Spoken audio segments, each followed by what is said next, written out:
आप सुन रहे हैं बाखबर संत रामपाल जी महाराज द्वारा लिखित पुस्तक मुसलमान नहीं समझे ज्ञान कुरान का पेज नंबर 255। कुछ पुस्तकों में उल्लेख यह भी है कि परमात्मा कबीर ने गुप्त प्रेरणा करके समस्तरबेज के मन में आश्रम त्याग जाने की इच्छा उत्पन्न की, क्योंकि उस नगरी में समस्तरबेज का विरोध बहुत बढ़ गया था। समस्तरबेज के आश्रम छोड़कर निकलते ही स्वयं कबीर जी ही समस्तरबेज के वेश में आश्रम में रहने लगे।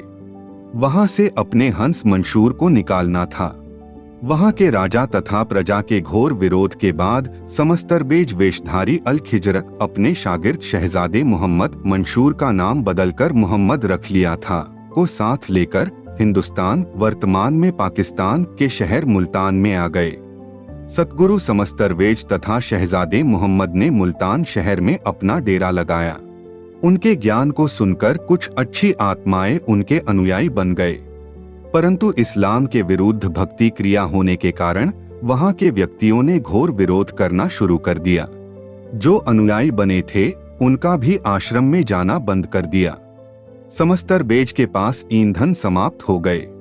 उन्होंने शहजादे से कहा कि इस आटे की एक ही मोटी रोटी बनाकर शहर में ले जा, किसी के घर से रोटी पका ला। शहजादा कच्ची रोटी लेकर शहर में गया। किसी ने रोटी नहीं सेकी, उल्टा मोहम्मद के मुख पर चोट मारकर जख्मी कर दिया। बिना रोटी पकाए शागिर्द वापस आया और सतगुरु जी को बताया कि लोगों ने मेरा यह हाल कर दिया, रोटी भी नहीं सेकी यानी पकाई। तब समस्तरबेज ने रोटी को हाथ पर रखकर सूरज यानी सन की ओर मुख करके कहा कि यहाँ आकर मेरी बाटी सेक यानी पका। उसी समय सतगुरु जी के हुक्म से सूरज जमीन के करीब आने लगा। गर्मी इतनी बढ़ गई कि मुल्तान शहर भट्ठी बन गया। पूरा मुल्तान शहर जलने लगा, दर तथा दीवार तपने लगे। कुछ समझदार लोग सतगुरु की खिदमत में पेश हुए और क्षमा याचना की। कहा कि कुछ नादान लोगों के कर्म की सजा पूरे मुल्तान को मत दीजिए। सतगुरु ने कहा कि ये लोग नादान नहीं दुष्ट हैं। इन्होंने आग जैसी सस्ती वस्तु भी संतों को देने से मना कर दिया। इस बच्चे का मुंह फोड़ दिया। करबद्ध खड़े लोगों ने कहा कि ये आपकी शक्ति से वाकिफ नहीं है, खुदा के लिए इन्हें माफ कर दो। यह सुनकर सतगुरु समस्तरबेज ने कहा कि तुम खुदा को बीच में ले आए हो तो माफ कर देता हूँ। सूरज की ओर नजर करके कहा कि अपनी गर्मी कम कर दें, पता नहीं ये लोग दोजख की आग कैसे सहन करेंगे। इतना कहते ही सूरज वापस अपने स्थान पर चला गया। उसके पश्चात मुल्तान के व्यक्ति भक्त बनने लगे। सतगुरु कबीर जी जो समस्तरबेज का अभिनय कर रहे थे, उन्होंने अपनी योजना के तहत कुछ दिन मौन धारण किया, क्योंकि समस्तरबेज अपने शिष्य मंशूर के साथ हुए घोर विरोध व अत्याचार को देखकर मौन हो गए थे। समस्तरबेज रूप में कबीर जी भी कई दिनों से मौन धारण किए हुए थे। प्रतिदिन की तरह सुबह सैर करने गए, लौटे नहीं। उसी दिन असली समस्तरबेज उस आश्रम में आ गया जो मौनी हो गया था। आते ही शरीर त्याग दिया। लोगों को आज तक इस राज का पता नहीं है। समस्तरबेज के शरीर को कब्र में दफना दिया गया। सन 1329 में यादगार बना दी। सन 1398 से 1518 तक 120 वर्ष काशी भारत में कबीर परमेश्वर जी ने लीला की। आप सुन रहे हैं बाखबर संत रामपाल जी महाराज द्वारा लिखित पुस्तक मुसलमान नहीं समझे ज्ञान कुरान का पेज नंबर 256। उस समय कमाली बालिका कब्र से निकलवाकर जीवित की थी। जवान होने पर कमाली को जब उपरोक्त हकीकत का पता चला तो उसे देखने की प्रबल इच्छा की। सतगुरु से निवेदन किया। कमाली का विवाह उसी मुल्तान शहर में भक्त के घर कर दिया। संत गरीबदास जी ने कहा है, गरीब सतगुरु समस्तरबेज को बाटी धरिया हाथ, सूरज को सेकी जहां तेज पुंज का गात। अर्थात सतगुरु समस्तरबेज ने कच्ची रोटी यानी बाटी हाथ पर रखकर सूरज से सेकने यानी पकाने के लिए कहा। उसी समय सूरज धरती के निकट आ गया। उस समय समस्तरबेज रूपधारी सतगुरु का शरीर तेजपुंज में बदल गया। नूरी शरीर दिखाई देने लगा। सूरज की गर्मी से वह रोटी खाने योग्य पक गई। भक्त शेख फरीद की कथा। भक्त फरीद जी का जन्म मुसलमान धर्म में शेख कुल में हुआ। शेख फरीद बचपन में बहुत चंचल थे। गली में खेलने जाता था तो बच्चों की पिटाई कर देता। उलाहने आते माता दुखी हो जाती थी। माता ने विचार किया कि फरीद को खजूर बहुत प्रिय है, इसे नमाज करने की कहती हूँ। माता ने योजना अनुसार फरीद से कहा कि बेटा अल्लाह की नमाज किया कर। फरीद बोला कि अल्लाह यानी प्रभु क्या देगा? माता ने कहा कि अल्लाह खजूर देता है। फरीद बोला कि बता कब करनी है नमाज? माता जब घर के कार्य में व्यस्त होती थी तो फरीद बाहर भाग जाता था। माता ने वही समय नमाज के लिए बताया। एक चद्दर बिछा दी तथा कहा कि आंखें बंद करके अल्लाह खजूर दे, अल्लाह खजूर दे, ऐसे करते रहना। माता ने एक वृक्ष के नीचे चद्दर बिछाई और कहा कि जब तक तेरे ऊपर धूप न आए आंखें बंद रखना और नमाज करते रहना। जब फरीद आंखें बंद कर लेता तो माता ताड़ वृक्ष के पत्ते पर खजूर रखकर चद्दर के एक कोने के नीचे रख देती थी। फरीद ने धूप आने पर आंखें खोली, देखा तो खजूर नहीं मिला। उठकर माता के पास आया, बोला आपने झूठ बोला, मैं कभी नमाज नहीं करूंगा। अल्लाह ने खजूर नहीं दिया। माता जी ने कहा कि बेटा अल्लाह गुप्त रूप में सब कार्य करता है, चद्दर के नीचे देख, खजूर अवश्य मिलेगा। फरीद ने चद्दर उठाई तो सच में खजूर रखा था। खुशी खुशी खजूर खाया।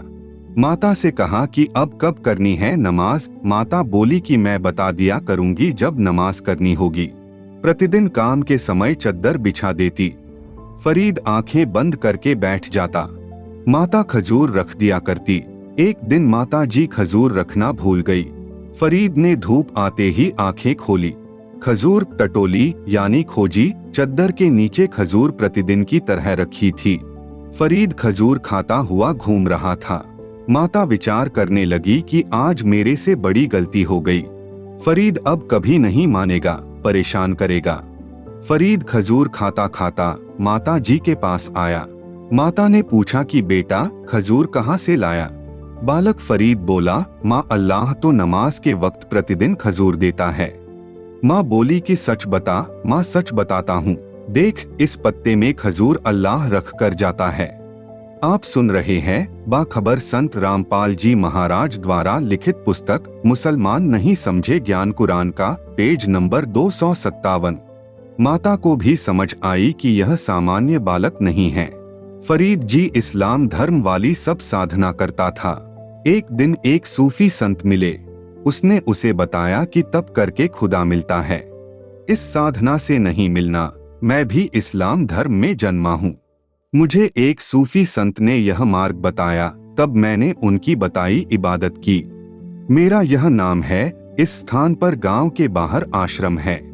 कुछ दिन के बाद फरीद जी उस सूफी संत के आश्रम में स्वाभाविक गए। वहां जाने से पता चला कि इस संत में बहुत सिद्धियां है।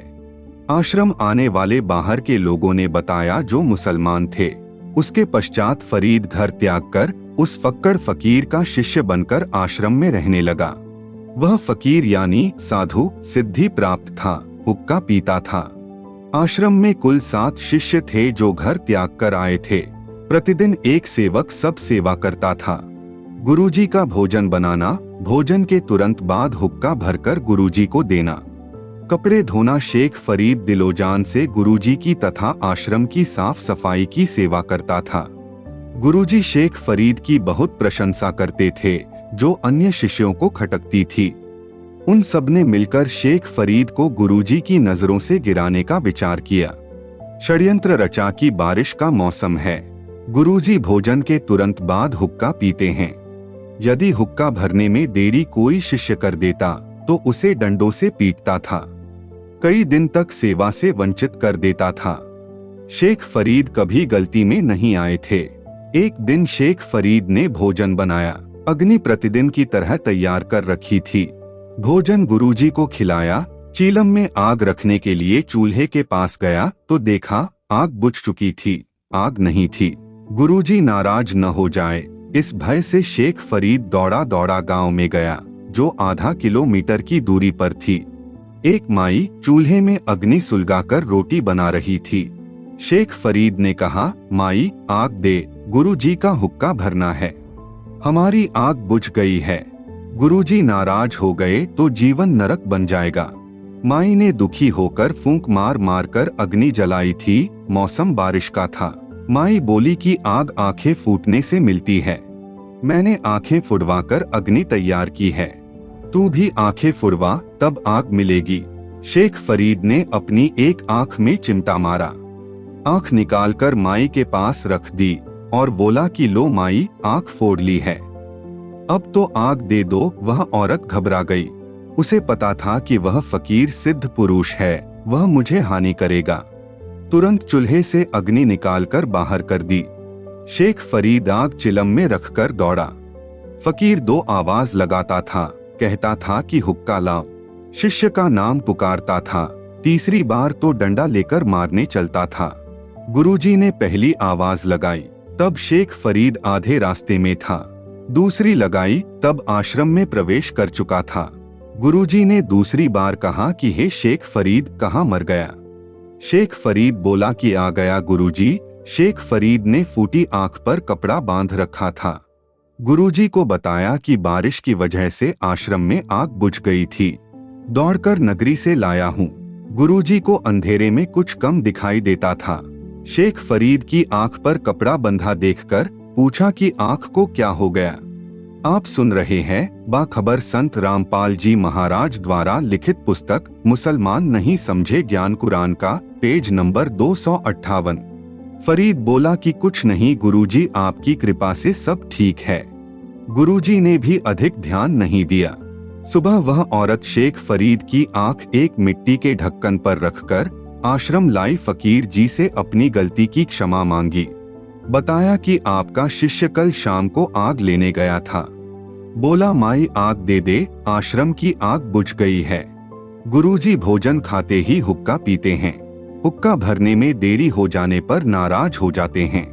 कई दिन सेवा नहीं देते हैं। यदि गुरुजी नाराज हो गए तो मेरा जीवन नरक बन जाएगा। महिला बोली कि मैंने बड़ी मुश्किल से आग तैयार की थी। मेरी आंख धुएं से लाल हो गई थी, फूंक मार मार कर परेशान थी। मैंने भक्त से कह दिया कि आंखें फुड़वाकर आग बनती है, आंखें फुड़वा तब आग मिलेगी। इसने सच में चिमटे से आंख निकाल कर रख दी। बोला कि यदि गुरुजी नाराज हो गए तो आंखें किस काम की? यह आंख मैं लेकर आई हूँ।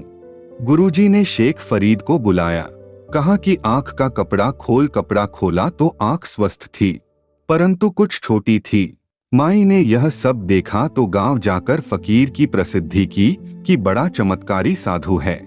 मेरे सामने आंख ठीक कर दी। गुरुजी ने शेख फरीद को सीने से लगाया, आशीर्वाद दिया कि तेरी साधना सफल हो। गुरुजी की मृत्यु के पश्चात शेख फरीद ने आश्रम त्याग दिया। गुरुजी ने तप करने से मोक्ष बताया था। जैसा गुरुजी का आदेश था, शेख फरीद पूरी निष्ठा से पालन कर रहा था। 12 वर्ष तक तो कुएं में उल्टा लटक लटक कर तप किया। उस दौरान केवल सवामन यानी 50 किलोग्राम अन्न खाया था, जो नाम मात्र था। प्रतिदिन 11-12 ग्राम की औसत आती है। शरीर अस्थि पिंजर बन गया था। शेख फरीद कुछ देर कुएं से बाहर लेटता व बैठता था। एक दिन कागों यानी कौवों ने उसे मृत जानकर उसकी आंखें खाने के लिए उसके माथे पर बैठ गए। शेष शरीर पर मांस नहीं था। फरीद बोला, हे कौवों, आप मेरी 2 आंखें छोड़कर शरीर का सारा मांस खा लो। मैं परमात्मा देखना चाहता हूँ, इसलिए मेरी आंखें छोड़ दो। जब फरीद बोला तो कौवे उड़ गए। शेख फरीद रस्से से पैर बांधकर प्रतिदिन की तरह कुएं में लटक गया। खुदा कबीर जी एक जिंदा बाबा यानी अल खिजर के वेश में कुएं पर आए तथा रस्सा पकड़कर फरीद को कुएं से निकालने लगे। शेख फरीद बोला, भाई आप मुझे ना छेड़, तू अपना काम कर, मैं अपना काम कर रहा हूँ। परमात्मा बोले कि आप क्या कर रहे हो? फरीद बोला कि मैं अल्लाह का दर्शन करने के लिए घोर तप कर रहा हूँ। परमात्मा ने कहा कि मैं ही अल्लाह अकबर हूँ। फरीद बोला, भाई मजाक मत कर, अल्लाह तो बेचून यानी निराकार है, वह मानुष रूप में नहीं आता। परमात्मा ने कहा कि आप कहते हैं कि परमात्मा निराकार है। दूसरी ओर कह रहे हो कि परमात्मा के दर्शन यानी दीदार के लिए घोर तप कर रहा हूँ। कहते हैं घाम का और ज्ञान का तो चमका सा ही लगता है। विचार किया कि अल्लाह नहीं है तो अल्लाह का बाखबर अवश्य है। शेख फरीद ने चरण पकड़ लिए, तत्व ज्ञान समझा, कबीर परमात्मा के द्वारा बताई साधना करके कल्याण करवाया। आप सुन रहे हैं बाखबर संत रामपाल जी महाराज द्वारा लिखित पुस्तक मुसलमान नहीं समझे ज्ञान कुरान का, पेज नंबर 259, अध्याय नंबर 4, रहमत रहमान की। मैं समझा अल्लाह की महिमा। मैं मुबारक खान, जिला औरैया, उत्तर प्रदेश का रहने वाला हूँ। उपरोक्त पंक्तियां मेरे जीवन में चरित्रार्थ होती है, क्योंकि जब मैंने संत रामपाल जी महाराज द्वारा लिखित पवित्र पुस्तक ज्ञान गंगा को पढ़ना शुरू किया तो उसमें मैंने देखा कि संत रामपाल जी महाराज जी ने बताया था कि कुरान शरीफ सूरह फुरकानी 25 आयत नंबर 52 से 59 में लिखा है कि वो अल्लाह कबीर है, जिसने धरती और आसमान के बीच स्थित सब चीजों को 6 दिन में बनाया और 7वें दिन तख्त पर जा विराजा। उसकी खबर किसी बाखबर यानी तत्वदर्शी संत से पूछकर तो देखो। पहले मैं जुम्मे की नमाज पढ़ने जाता था, लेकिन मुझे संतुष्टि नहीं थी, वहाँ सुख नहीं मिलता था। इतनी नमाज पढ़ते लेकिन फल शून्य ही रहता था। मेरी बेटी को निमोनिया रहता था, मैं भी डिप्रेशन का शिकार रहता था। फिर मैंने ज्ञान गंगा पुस्तक में जो लिखा था वो सब बातें कुरान शरीफ में मिलाकर देखी तो वो सब लिखा पाया। तब मैंने सोचा कि बात तो सही है, लेकिन संत रामपाल जी महाराज अल्लाह नहीं हो सकते। मैंने कहा कि अगर आप अल्लाह है तो मेरी दाढ़ी ही गायब हो जाए। तो जब मैं रात को सोकर सुबह उठा तो मेरी दाढ़ी में जलन हो रही थी। फिर जब मैंने देखा तो पाया कि मेरी दाढ़ी के बाल गायब हो गए। तो मैंने सोचा कि अल्लाह तो लग रहे हैं संत रामपाल जी महाराज। फिर मैं आश्रम में गया और वहाँ पर देखा कि सब एक समान हैं, जैसे अल्लाह के लिए एक समान होते हैं। तत्वदर्शी संत रामपाल जी महाराज जी ने एक शब्द गाया, मोकू कहाँ ढूंढे रे बंदे, मैं तो तेरे पास में, ना तीरथ में, ना मूरत में, ना काशी कैलाश में, मैं तो हूँ विश्वास में। संत रामपाल जी महाराज से मैंने नाम दीक्षा 2 अक्टूबर 2012 को ली थी और नाम दीक्षा लेने के बाद तो संत रामपाल जी अल्लाह ने मेरी सारी परेशानी ही खत्म कर दी। नाम दीक्षा लेने के बाद मेरी डिप्रेशन की समस्या दूर हो गई। मेरी बेटी को निमोनिया की बीमारी थी, वह बिल्कुल ठीक हो गई। एक बार मेरी बेटी सड़क पार कर रही थी, तभी एक ऑटो के नीचे पैर आ गया। हम लोगों ने सोचा कि इसका पैर गया, लेकिन जब देखा तो पाया कि उसको तो कुछ नहीं हुआ है, जो कि संत रामपाल जी महाराज की कृपा थी। मेरी बेटी को कैंसर हो गया था, तो मेरी घरवाली और आस पड़ोस के लोग कहने लगे कि संत रामपाल जी के पास जाने से ये हुआ। लेकिन मैंने उनको बोला कि उनके यहाँ जाने से तो ये ठीक होगी। फिर मैंने गुरुजी से प्रार्थना की कि गुरुजी मेरी बेटी को कैंसर है, आप कृपा करें। तो गुरुजी बोले कि सब ठीक हो जाएगा बेटा, आप भक्ति करो। फिर मेरी बेटी का कैंसर अपने आप खत्म हो गया। आप सुन रहे हैं बाखबर संत रामपाल जी महाराज द्वारा लिखित पुस्तक मुसलमान नहीं समझे ज्ञान कुरान का, पेज नंबर 260। मैं एक मुस्लिम समाज से हूँ, लेकिन संत रामपाल जी महाराज जी की दया से अब मैं मांस को छूता तक नहीं हूँ, ना बीड़ी सिगरेट तंबाकू शराब को हाथ लगाता हूँ। कुरान शरीफ में जो लिखा है वो आज संत रामपाल जी महाराज की शरण में आने के बाद समझ आया। अल्लाह ने कहा है कि ये मजहब तो दीवारें हैं, भक्ति मार्ग में आपको इन्हें नहीं मानना। अल्लाह, खुदा, राम, ईश, गॉड ये एक ही हैं। अल्लाह ने मजहब नहीं बनाया, उन्होंने इंसानों को नहीं बांटा। इसलिए हम सभी हिंदू, मुस्लिम, सिख व ईसाई सभी एक ही भगवान की संतान हैं। संत रामपाल जी महाराज बाखबर से नाम दीक्षा लेने के बाद मुझे पता चला कि असली भक्ति विधि यही है जो शास्त्रों से प्रमाणित है और संत रामपाल जी महाराज ही अल्लाह परमात्मा हैं। संत रामपाल जी महाराज जी की शरण में आप सभी को आना चाहिए और भक्ति करके कल्याण करवाना चाहिए। भगत मुबारक खान, जिला औरैया, उत्तर प्रदेश। अब बना हूँ सही मायने में मुस्लिम। मैं सलीम खान, जिला इटावा, उत्तर प्रदेश का निवासी हूँ। मैं एक मुस्लिम समाज से हूँ, लेकिन एक सच्चा मुसलमान क्या होता है वह मुझे बाखबर संत रामपाल जी महाराज जी का ज्ञान समझकर समझ आई। आज मैं सही मायनों में एक सच्चा मुसलमान हूँ। बंदी छोड़ सतगुरु रामपाल जी महाराज से नाम दीक्षा मैंने सन 2013 में ली। बाखबर संत रामपाल जी महाराज से नाम दीक्षा लेने से पहले मैं मुस्लिम धर्म में हो रही साधना ही करता था, लेकिन उससे मुझे कोई आत्मसंतुष्टि नहीं मिली। जैसे मुस्लिम समाज में नमाज पढ़ना, रोजे रखना, बकरा ईद मनाना, इबादत करना, दरगाह पर जाना आदि करते हैं, यह सब मैं करता था, लेकिन यह सब करते हुए मुझे कोई भी सुकून नहीं मिल रहा था। जैसे हम दरगाह में जाते थे तो वहाँ के मौलवी कहते थे कि अल्लाह है, लेकिन यह कोई नहीं बताता कि वह अल्लाह कौन है। वह कहते थे कि अल्लाह एक नूर है, तो मैं कहता था कि किसी ने तो अल्लाह को देखा ही होगा, लेकिन इन प्रश्नों का उत्तर किसी के पास नहीं था। बाखबर संत रामपाल जी महाराज की जानकारी मुझे उनके एक शिष्य के द्वारा हुई। उन्होंने कहा कि आपकी पवित्र कुरान शरीफ में बाखबर का जिक्र है, आप उस बाखबर की पहचान करके उनके द्वारा बताई गई इबादत करो। तो मैंने कहा कि चलो ठीक है, यह भी करके देखते हैं। फिर मैं संत रामपाल जी महाराज के आश्रम में गया।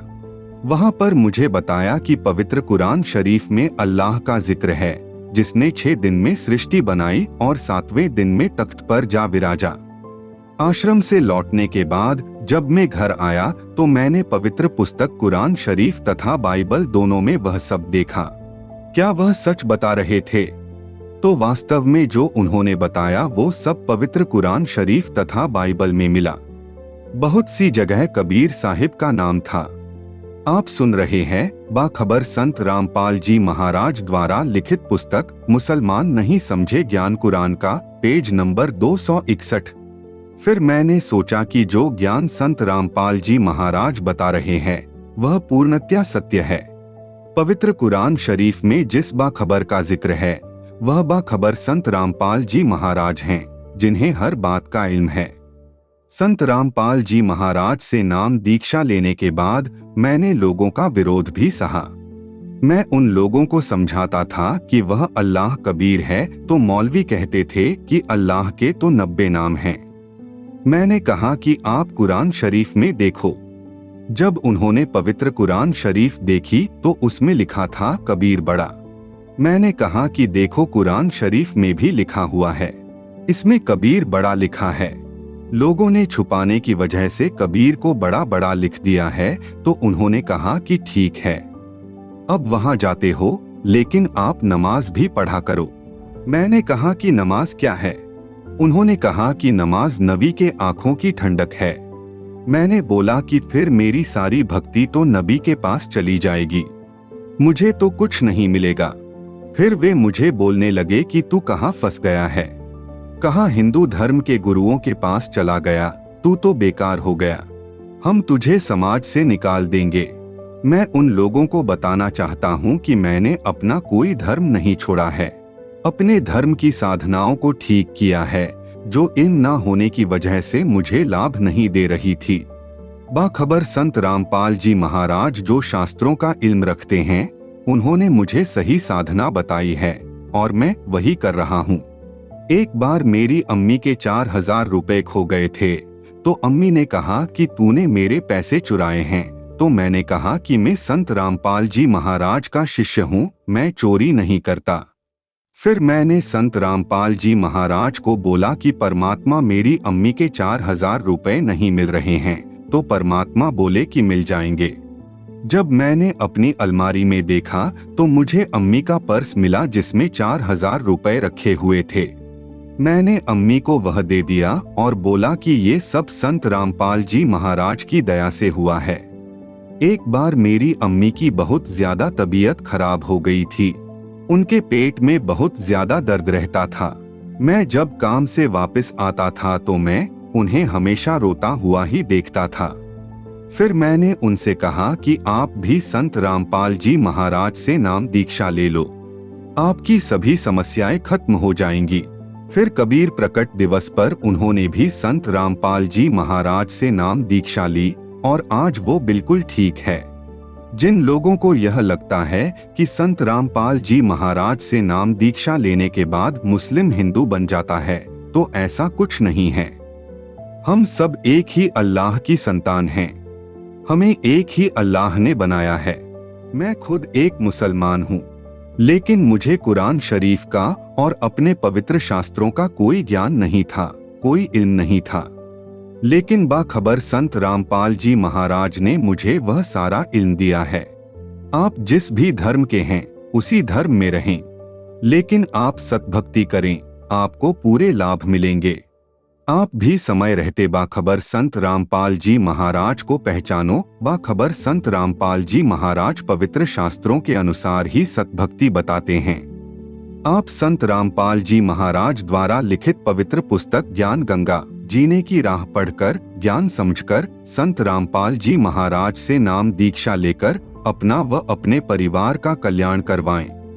भगत सलीम खान, जिला इटावा, उत्तर प्रदेश।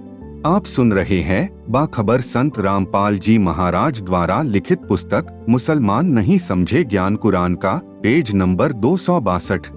भूत प्रेत की बाधा से मिली निजात। मैं शाहिना गर्ग, शिमला, हिमाचल प्रदेश की रहने वाली हूँ। मैंने पोस्ट ग्रेजुएट किया है। एक मुस्लिम परिवार से संबंध होने के नाते मैं रोजे रखना, नमाज करना ये सब करती थी, क्योंकि मुझे भी अल्लाह की तलाश थी। मुझे प्रेत बाधा की समस्या हो गई थी। मैंने बहुत सारे पीर, फकीरों, मज़ारों पर दिखाया, लेकिन कोई लाभ नहीं हुआ। मेरी शादी एक हिंदू परिवार में हुई। मैंने हिंदू रीति रिवाज के हिसाब से भी भक्ति साधना की, लेकिन कोई लाभ नहीं हुआ। मेरे ससुराल वालों ने भी मुझे बहुत जगह दिखाया, लेकिन कोई लाभ नहीं हुआ। मानसिक और आर्थिक परेशानी संपूर्ण परिवार की बढ़ गई थी। फिर हमारे एक रिश्तेदार है जो शिमला में ही रहते हैं। उन्होंने हमें बताया कि आप संत रामपाल जी महाराज की शरण में चले जाओ, वहां सब ठीक हो जाएगा। लेकिन हमें भरोसा नहीं हुआ और हम वापस घर आ गए।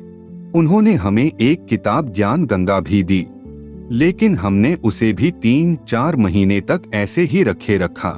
फिर हम बहुत ज्यादा परेशान होते गए तो हमने संत रामपाल जी महाराज से जून 2014 में नाम दीक्षा ली। जब संत रामपाल जी महाराज जी ने मुझे आशीर्वाद दिया तो ऐसे लगा कि मन से पता नहीं कितना भार उतर गया और संत जी ने कहा कि सब ठीक हो जाएगा। फिर हम घर आ गए और मेरी प्रेत बाधा भी समाप्त हो गई। मैं एकदम ठीक हो गई।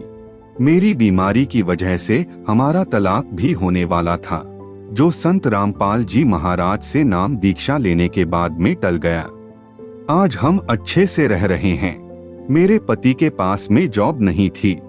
संत रामपाल जी महाराज की दया से आज उनकी जॉब भी लग गई है। संत रामपाल जी महाराज पवित्र शास्त्रों के अनुसार भक्ति विधि बताते हैं। भगत समाज से मेरा यही निवेदन है कि आप संत रामपाल जी महाराज जी की शरण में आएं। वही पूर्ण संत हैं जो सही भक्ति विधि बताते हैं। भक्त मती, शाहिना गर्ग, शिमला, हिमाचल प्रदेश। संपर्क सूत्र 8307744506। आपने उपरोक्त कुछ भक्तात्माओं की आत्मकथाएं पढ़ी। ऐसे ऐसे भक्त हजारों लाखों हैं जो अपनी आत्मकथा पुस्तकों में लिखवाना चाहते हैं, लेकिन यहाँ पर स्थान के अभाव के कारण हम कुछ एक भक्तों की आत्मकथा लिख पाए। यदि सभी भक्तों की आत्मकथा हम लिखने बैठ जाए तो शायद सैकड़ों पुस्तकें छप जाएंगी। इसलिए समझदार व्यक्ति को संकेत ही पर्याप्त होता है। आप सुन रहे हैं बाखबर संत रामपाल जी महाराज द्वारा लिखित पुस्तक मुसलमान नहीं समझे ज्ञान कुरान का, पेज नंबर 263, अध्याय नंबर 5। संक्षिप्त सृष्टि रचना। सबसे पहले सत्पुरुष अकेले थे, कोई रचना नहीं थी। सर्वप्रथम परमेश्वर जी ने 4 अविनाशी लोक की रचना वचन यानी शब्द से की। नंबर 1 अनामी लोक जिसको अकह लोक भी कहते हैं। नंबर 2 अगम लोक। नंबर 3 अलख लोक। नंबर 4 सतलोक। फिर परमात्मा ने चारों लोकों में 4 रूप धारण किए। 4 उपमात्मक नामों से प्रत्येक लोक में प्रसिद्ध हुए। नंबर 1 अनामी लोक में अनामी पुरुष या अकह पुरुष। नंबर 2 अगम लोक में अगम पुरुष। नंबर 3 अलख लोक में अलख पुरुष। नंबर 4 सतलोक में सतपुरुष उपमात्मक नाम रखे। फिर चारों लोकों में परमात्मा ने वचन से ही एक एक सिंहासन यानी तख्त बनाया। प्रत्येक सिंहासन पर सम्राट के समान मुकुट आदि धारण करके विराजमान हो गए। फिर सतलोक में परमेश्वर ने अन्य रचना की, एक शब्द यानी वचन से 16 द्वीपों तथा एक मानसरोवर की रचना की। पुनः 16 वचन से 16 पुत्रों की उत्पत्ति की। उनमें मुख्य भूमिका अचिंत, तेज, सहजदास, जोगजीत, कूर्म, इच्छा, धैर्य और ज्ञानी की रही है।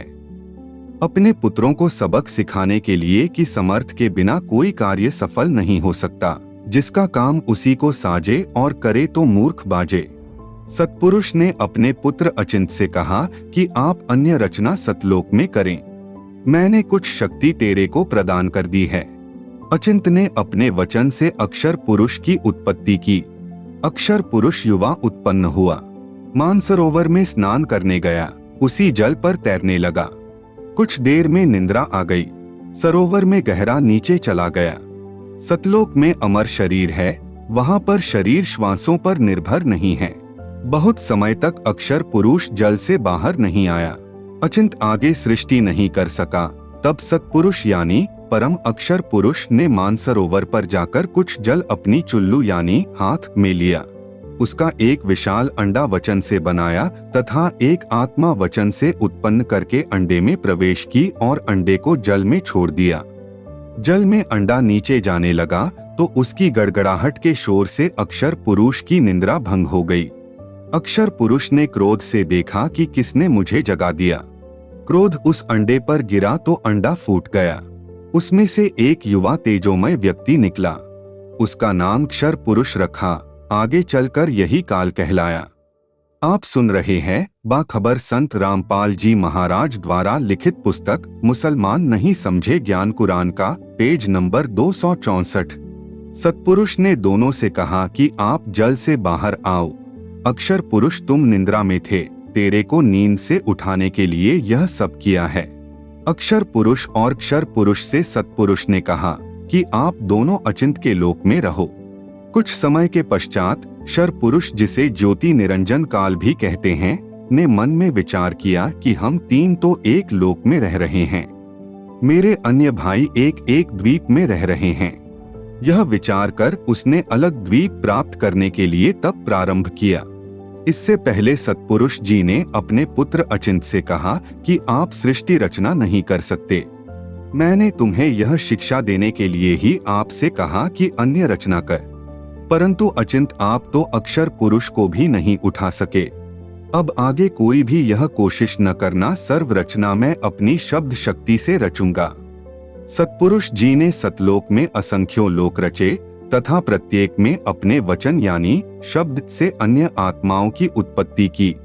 ये सब लोक सतपुरुष के सिंहासन के इर्द गिर्द थे। इनमें केवल नर हंस, सतलोक में मनुष्यों को हंस कहते हैं, ही रहते हैं और उनको परमेश्वर ने शक्ति दे रखी है कि वे अपना परिवार नर हंस वचन से उत्पन्न कर सकते हैं। वे केवल 2 पुत्र ही उत्पन्न कर सकते हैं। क्षर पुरुष यानी ज्योति निरंजन ने तप करना शुरू किया। उसने 70 युग तक तप किया। सतपुरुष जी ने क्षर पुरुष से पूछा कि आप तप किस लिए कर रहे हो? क्षर पुरुष ने कहा कि यह स्थान मेरे लिए कम है, मुझे अलग स्थान चाहिए। परमेश्वर यानी सतपुरुष जी ने उसे 70 युग के तप के प्रतिफल में 21 ब्रह्मांड दे दिए, जो सतलोक के बाहरी क्षेत्र में थे, जैसे 21 प्लॉट मिल गए हों। ज्योति निरंजन यानी क्षर पुरुष ने विचार किया कि इन ब्रह्मांडों में कुछ रचना भी होनी चाहिए। उसके लिए फिर 70 युग तक तप किया। फिर सतपुरुष जी ने पूछा कि अब क्या चाहता है? क्षर पुरुष ने कहा कि सृष्टि रचना की सामग्री देने की कृपा करें।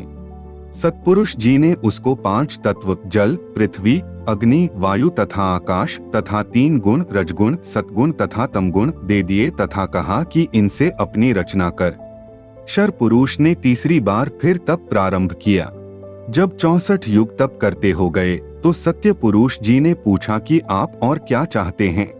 शर पुरुष यानी ज्योति निरंजन ने कहा कि मुझे कुछ आत्मा दे दो, मेरा अकेले का दिल नहीं लग रहा। शर पुरुष को आत्मा ऐसे मिली, आगे पढ़े। हम काल के लोक में कैसे आए? जिस समय क्षर पुरुष यानी ज्योति निरंजन एक पैर पर खड़ा होकर तप कर रहा था, तब हम सभी आत्माएं इस क्षर पुरुष पर आकर्षित हो गए। जैसे जवान बच्चे अभिनेता व अभिनेत्री पर आसक्त हो जाते हैं, लेना एक न देने दो व्यर्थ में चाहने लग जाते हैं। वे अपनी कमाई करने के लिए नाचते कूदते हैं।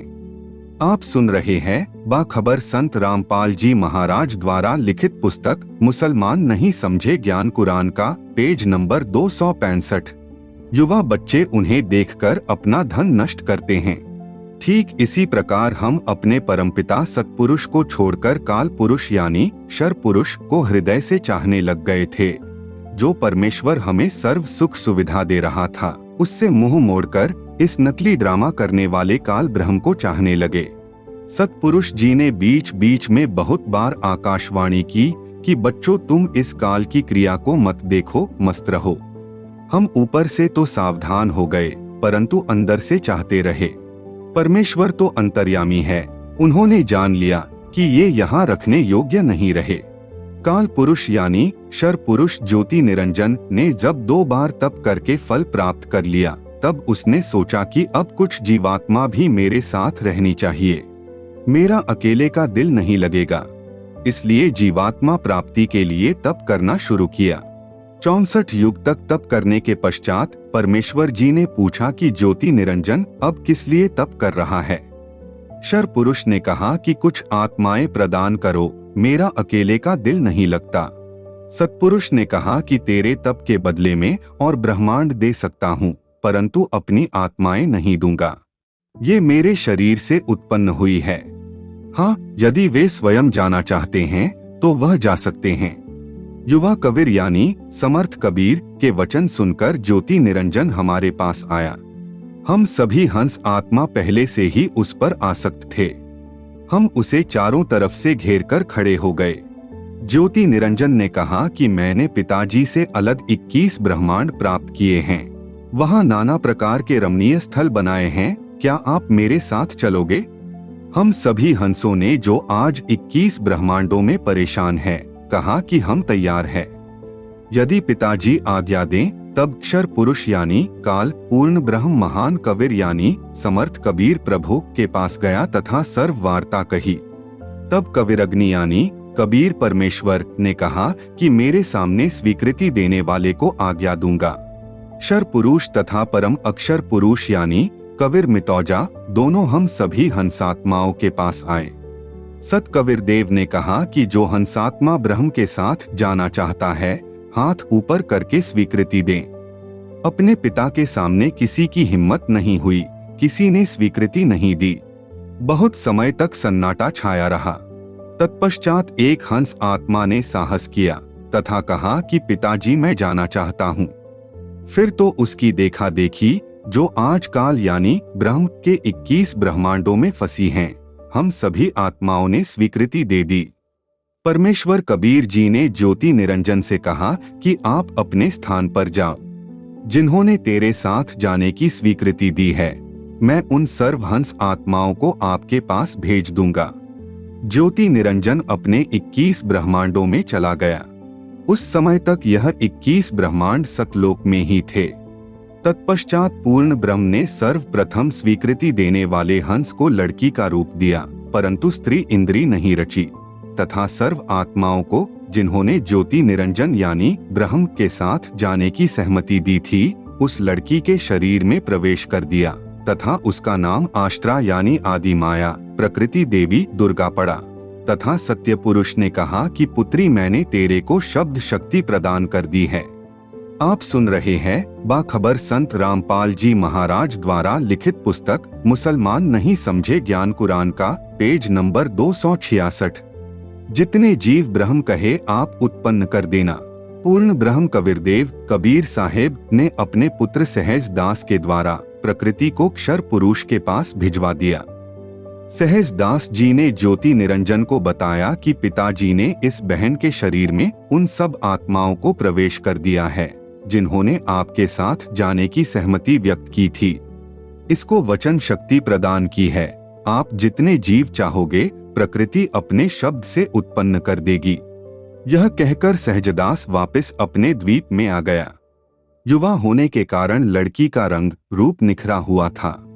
ब्रह्म के अंदर विषय वासना उत्पन्न हो गई तथा प्रकृति देवी के साथ अभद्र गतिविधि प्रारंभ की। तब दुर्गा ने कहा कि ज्योति निरंजन मेरे पास पिताजी की प्रदान की हुई शब्द शक्ति है।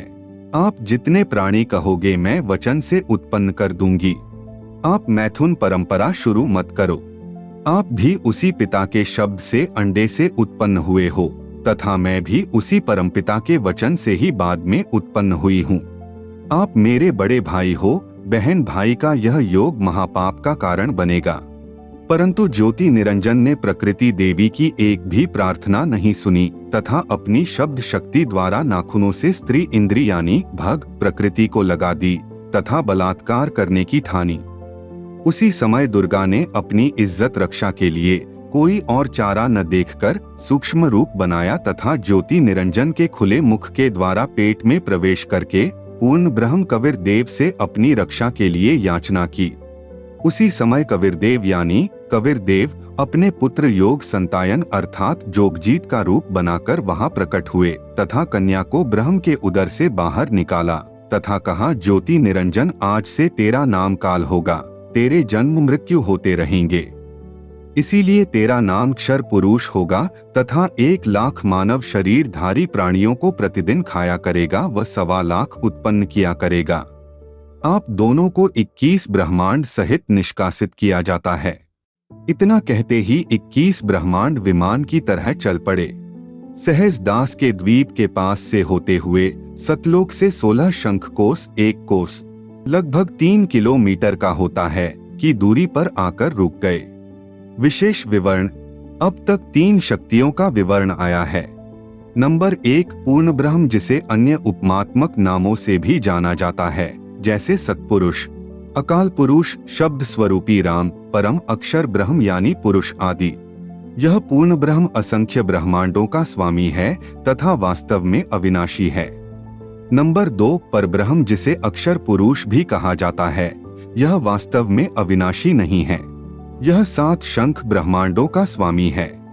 नंबर 3 ब्रह्म जिसे ज्योति निरंजन, काल, कैल, क्षर पुरुष तथा धर्मराय आदि नामों से जाना जाता है जो केवल 21 ब्रह्मांड का स्वामी है।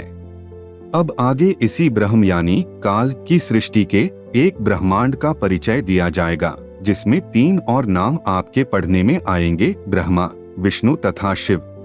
आप सुन रहे हैं बाखबर संत रामपाल जी महाराज द्वारा लिखित पुस्तक मुसलमान नहीं समझे ज्ञान कुरान का पेज नंबर 267। इस पेज पर एक ब्रह्मांड का लघु चित्र दिया गया है जिसे आप पुस्तक में देख सकते हैं। आप सुन रहे हैं बाखबर संत रामपाल जी महाराज द्वारा लिखित पुस्तक मुसलमान नहीं समझे ज्ञान कुरान का पेज नंबर 268। ब्रह्म तथा ब्रह्मा में भेद। एक ब्रह्मांड में बने सर्वोपरि स्थान पर ब्रह्म यानी क्षर पुरुष स्वयं 3 गुप्त स्थानों की रचना करके ब्रह्मा, विष्णु तथा शिव रूप में रहता है तथा अपनी पत्नी प्रकृति यानी दुर्गा के सहयोग से 3 पुत्रों की उत्पत्ति करता है। उनके नाम भी ब्रह्मा, विष्णु तथा शिव ही रखता है। जो ब्रह्म का पुत्र ब्रह्मा है वह एक ब्रह्मांड में केवल 3 लोकों पृथ्वी लोक, स्वर्ग लोक तथा पाताल लोक में एक रजोगुण विभाग का मंत्री यानी स्वामी है। इसे त्रिलोकीय ब्रह्मा कहा है तथा ब्रह्म जो ब्रह्म लोक में ब्रह्मा रूप में रहता है उसे महाब्रह्मा व ब्रह्मलोकीय ब्रह्मा कहा है। इसी ब्रह्म यानी काल को सदाशिव, महाशिव, महाविष्णु भी कहा है। श्री विष्णु पुराण में प्रमाण चतुर्थ अंश अध्याय 1 पृष्ठ 230 से 231 पर श्री ब्रह्मा जी ने कहा, जिस अजन्मा सर्वमय विधाता परमेश्वर का आदि, मध्य, अंत, स्वरूप, स्वभाव और सार हम नहीं जान पाते। जो मेरा रूप धारण कर संसार की रचना करता है, स्थिति के समय जो पुरुष रूप है तथा जो रुद्र रूप से विश्व का ग्रास कर जाता है, अनंत रूप से संपूर्ण जगत को धारण करता है। श्री ब्रह्मा जी, श्री विष्णु जी व श्री शिव जी की उत्पत्ति। काल यानी ब्रह्म ने प्रकृति यानी दुर्गा से कहा कि अब मेरा कौन क्या बिगाड़ेगा, मनमानी करूंगा। प्रकृति ने फिर प्रार्थना की कि आप कुछ शर्म करो। प्रथम तो आप मेरे बड़े भाई हो, क्योंकि उसी पूर्ण परमात्मा यानी कबीरदेव की वचन शक्ति से आपकी यानी ब्रह्म की अंडे से उत्पत्ति हुई तथा बाद में मेरी उत्पत्ति उसी परमेश्वर के वचन से हुई है। दूसरे, मैं आपके पेट से बाहर निकली हूँ। मैं आपकी बेटी हुई तथा आप मेरे पिता हुए। इन पवित्र नातों में बिगाड़ करना महापाप होगा। मेरे पास पिता की प्रदान की हुई शब्द शक्ति है। जितने प्राणी आप कहोगे मैं वचन से उत्पन्न कर दूंगी। ज्योति निरंजन ने दुर्गा की एक भी विनय नहीं सुनी तथा कहा कि मुझे जो सजा मिलनी थी मिल गई। मुझे सतलोक से निष्कासित कर दिया, अब मैं मनमानी करूंगा। यह कहकर काल पुरुष यानी शर पुरुष ने प्रकृति के साथ जबरदस्ती शादी की तथा 3 पुत्रों रजगुण युक्त ब्रह्मा जी, सतगुण युक्त विष्णु जी तथा तमगुण युक्त शिव शंकर जी की उत्पत्ति की। जवान होने तक तीनों पुत्रों को दुर्गा के द्वारा अचेत करवा देता है। फिर युवा होने पर श्री ब्रह्मा जी को कमल के फूल पर, श्री विष्णु जी को शेष नाग की शया पर तथा श्री शिव जी को कैलाश पर्वत पर सचेत करके इकट्ठे कर देता है। तत्पश्चात प्रकृति यानी दुर्गा द्वारा इन तीनों का विवाह कर दिया जाता है। काल ब्रह्म के आदेश से प्रकृति देवी ने तीनों को एक ब्रह्मांड में 3 लोकों स्वर्ग लोक, पृथ्वी लोक तथा पाताल लोक में एक एक विभाग के मंत्री पद को संभालता है। एक ब्रह्मांड में एक ब्रह्म लोक की रचना की है। उसी में 3 गुप्त स्थान बनाए हैं। एक रजोगुण प्रधान स्थान है जहाँ पर यह ब्रह्म यानी काल स्वयं महाब्रह्मा मुख्यमंत्री रूप में रहता है तथा अपनी पत्नी दुर्गा को महासावित्री रूप में रखता है। इन दोनों के संयोग से जो पुत्र इस स्थान पर उत्पन्न होता है वह स्वतः ही रजोगुणी बन जाता है। आप सुन रहे हैं बाखबर संत रामपाल जी महाराज द्वारा लिखित पुस्तक मुसलमान नहीं समझे ज्ञान कुरान का, पेज नंबर 269। दूसरा स्थान सतोगुण प्रधान स्थान बनाया है। वहाँ पर यह क्षर पुरुष स्वयं महाविष्णु रूप बनाकर रहता है तथा अपनी पत्नी दुर्गा को महालक्ष्मी रूप में रखकर जो पुत्र उत्पन्न करता है उसका नाम विष्णु रखता है। वह बालक सतोगुण युक्त होता है तथा तीसरा इसी काल ने वहीं पर एक तमोगुण प्रधान क्षेत्र बनाया है। उसमें यह स्वयं सदाशिव रूप बनाकर रहता है तथा अपनी पत्नी दुर्गा को महापार्वती रूप में रखता है। इन दोनों के पति पत्नी व्यवहार से जो पुत्र उत्पन्न होता है उसका नाम शिव रख देते हैं तथा तमोगुण युक्त कर देते हैं।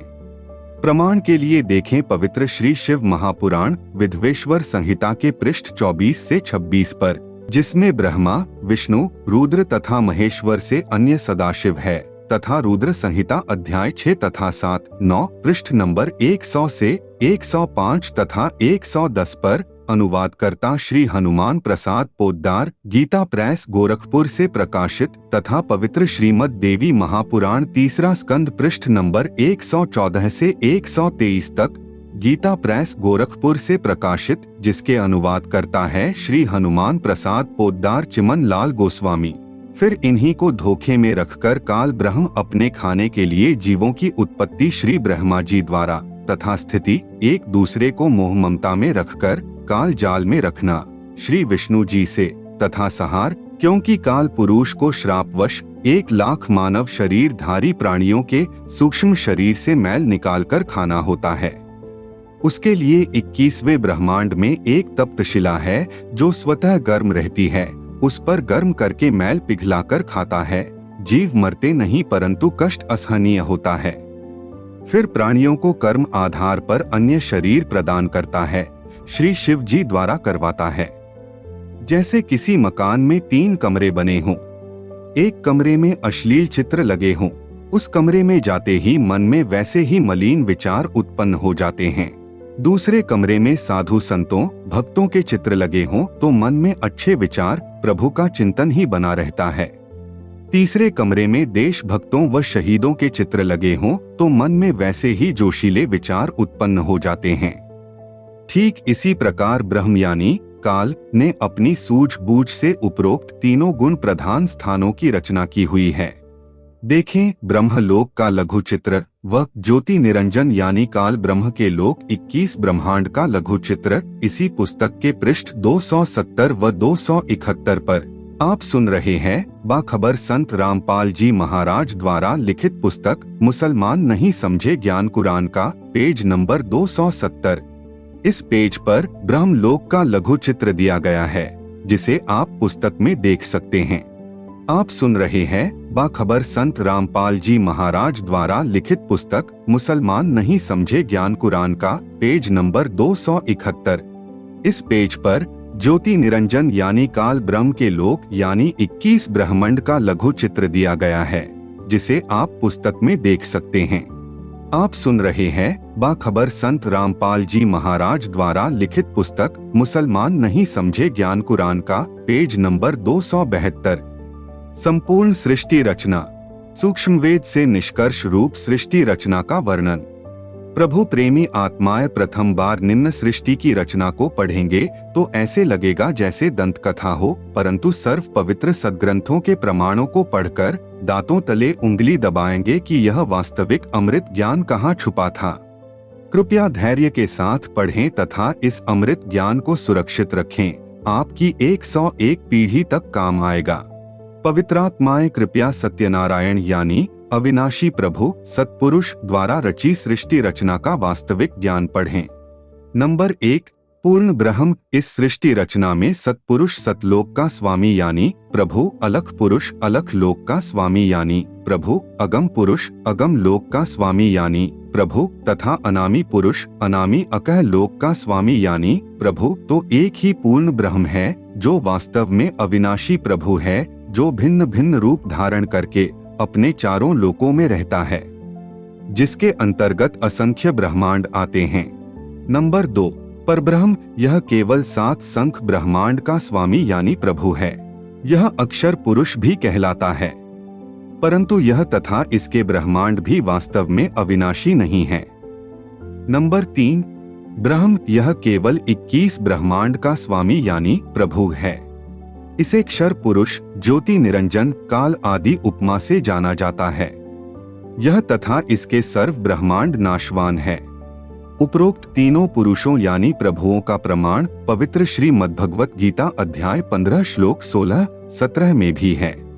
नंबर 4 ब्रह्मा इसी ब्रह्म का ज्येष्ठ पुत्र है, विष्णु मध्य वाला पुत्र है तथा शिव अंतिम तीसरा पुत्र है। ये तीनों ब्रह्म के पुत्र केवल एक ब्रह्मांड में एक विभाग यानी गुण के स्वामी यानी प्रभु है तथा नाशवान है। विस्तृत विवरण के लिए कृपया पढ़ें निम्नलिखित सृष्टि रचना। कबीरदेव यानी कबीर परमेश्वर ने सूक्ष्म वेद अर्थात कबीर वाणी में अपने द्वारा रची सृष्टि का ज्ञान स्वयं ही बताया है जो निम्नलिखित है। सर्वप्रथम केवल एक स्थान अनामी यानी अनामय लोक था, जिसे अकह लोक भी कहा जाता है। पूर्ण परमात्मा उस अनामी लोक में अकेला रहता था। उस परमात्मा का वास्तविक नाम कबीरदेव अर्थात कबीर परमेश्वर है। सभी आत्माएं उस पूर्ण धनी के शरीर में समाई हुई थी। इसी कबीरदेव का उपमात्मक यानी पदवी का नाम अनामी पुरुष है। पुरुष का अर्थ प्रभु होता है। प्रभु ने मनुष्य को अपने ही स्वरूप में बनाया है, इसलिए मानव का नाम भी पुरुष ही पड़ा है। अनामी पुरुष के एक रोम यानी शरीर के बाल का प्रकाश संख सूर्यों की रोशनी से भी अधिक है। विशेष जैसे किसी देश के आदरणीय प्रधानमंत्री जी का शरीर का नाम तो अन्य होता है तथा पद का उपमात्मक यानी पदवी का नाम प्रधानमंत्री होता है। कई बार प्रधानमंत्री जी अपने पास कई विभाग भी रख लेते हैं। तब जिस भी विभाग के दस्तावेजों पर हस्ताक्षर करते हैं तो उस समय उसी पद को लिखते हैं। आप सुन रहे हैं बाखबर संत रामपाल जी महाराज द्वारा लिखित पुस्तक मुसलमान नहीं समझे ज्ञान कुरान का पेज नंबर 273। इस पेज पर परमेश्वर कबीर साहेब के असंख्य ब्रह्मांडों का लघु चित्र दिया गया है, जिसे आप पुस्तक में देख सकते हैं। आप सुन रहे हैं बाखबर संत रामपाल जी महाराज द्वारा लिखित पुस्तक मुसलमान नहीं समझे ज्ञान कुरान का, पेज नंबर 274। जैसे गृह मंत्रालय के दस्तावेजों पर हस्ताक्षर करेंगे तो अपने को गृह मंत्री लिखेंगे, वहां उसी व्यक्ति के हस्ताक्षर की शक्ति कम होती है। इसी प्रकार कबीर परमेश्वर यानी कबीरदेव की रोशनी में अंतर भिन्न भिन्न लोकों में होता जाता है। ठीक इसी प्रकार पूर्ण परमात्मा कबीरदेव यानी कबीर परमेश्वर ने नीचे के 3 और लोकों अगम लोक, अलख लोक, सतलोक की रचना शब्द यानी वचन से की। यही पूर्ण ब्रह्म परमात्मा कबीरदेव यानी कबीर परमेश्वर ही अगम लोक में प्रकट हुआ तथा कबीरदेव यानी कबीर परमेश्वर अगम लोक का भी स्वामी है तथा वहाँ इनका उपमात्मक पदवी का नाम अगम पुरुष अर्थात अगम प्रभु है। इसी अगम प्रभु का मानव सदृश शरीर बहुत तेजोमय है, जिसके एक रोम यानी शरीर के बाल की रोशनी खरब सूर्य की रोशनी से भी अधिक है। यह पूर्ण परमात्मा कबीरदेव यानी कबीरदेव कबीर परमेश्वर अलख लोक में प्रकट हुआ तथा स्वयं ही अलख लोक का भी स्वामी है तथा उपमात्मक यानी पदवी का नाम अलख पुरुष भी इसी परमेश्वर का है तथा इस पूर्ण प्रभु का मानव सदृश शरीर तेजोमय यानी स्वरज्योति स्वयं प्रकाशित है। एक रोम यानी शरीर के बाल की रोशनी अरब सूर्यों के प्रकाश से भी ज्यादा है। यही पूर्ण प्रभु सतलोक में प्रकट हुआ तथा सतलोक का भी अधिपति यही है, इसलिए इसी का उपमात्मक यानी पदवी का नाम सतपुरुष यानी अविनाशी प्रभु है। इसी का नाम अकाल मूर्ति शब्द स्वरूपी राम पूर्ण ब्रह्म परम अक्षर ब्रह्म आदि है। इसी सतपुरुष कबीरदेव यानी कबीर प्रभु का मानव सदृश शरीर तेजोमय है, जिसके एक रोम यानी शरीर के बाल का प्रकाश करोड़ सूर्यों तथा इतने ही चंद्रमाओं के प्रकाश से भी अधिक है। इस कबीरदेव यानी कबीर प्रभु ने सतपुरुष रूप में प्रकट होकर सतलोक में विराजमान होकर प्रथम सतलोक में अन्य रचना की। एक शब्द यानी वचन से 16 द्वीपों की रचना की, फिर 16 शब्दों से 16 पुत्रों की उत्पत्ति की। एक मानसरोवर की रचना की जिसमें अमृत भरा। 16 पुत्रों के नाम हैं नंबर 1 कूर्म, नंबर 2 ज्ञानी, नंबर 3 विवेक, नंबर 4 तेज, नंबर 5 सहज, नंबर 6 संतोष, नंबर 7 सुरती, नंबर 8 आनंद, नंबर 9 क्षमा, नंबर 10 निष्काम, नंबर 11 जलरंगी, नंबर 12 अचिंत, नंबर 13 प्रेम, नंबर 14 दयाल, नंबर 15 धैर्य, नंबर 16 योग संतायन अर्थात योगजीत। सतपुरुष कबीरदेव ने अपने पुत्र अचिंत को सत्यलोक की अन्य रचना का भार सौंपा तथा शक्ति प्रदान की। अचिंत ने अक्षर पुरुष यानी परब्रह्म की शब्द से उत्पत्ति की तथा कहा कि मेरी मदद करना। अक्षर पुरुष स्नान करने मानसरोवर पर गया, वहां आनंद आया तथा सो गया।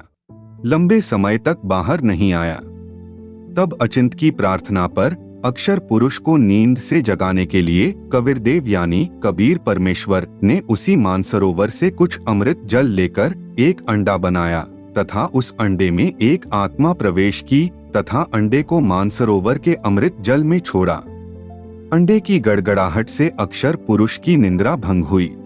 उसने अंडे को क्रोध से देखा, जिस कारण से अंडे के 2 भाग हो गए।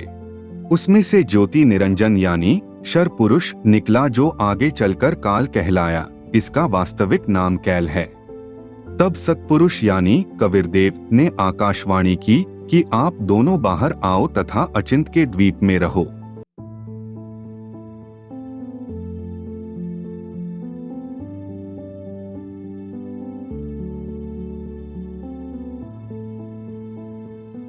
यदि आपने हमारे चैनल को अभी तक सब्सक्राइब नहीं किया है तो कृपया सब्सक्राइब बटन पर क्लिक करें और वीडियोस को लाइक, कमेंट और शेयर करना ना भूलें। आप हमें अन्य सोशल मीडिया पर भी फॉलो कर सकते हैं। मुसलमान धर्म से संबंधित अधिक जानकारी के लिए पढ़ें बाखबर संत रामपाल जी महाराज द्वारा लिखित पुस्तक मुसलमान नहीं समझे ज्ञान कुरान। पुस्तक को अभी प्राप्त करने के लिए नीचे दिए गए नंबरों पर संपर्क करें।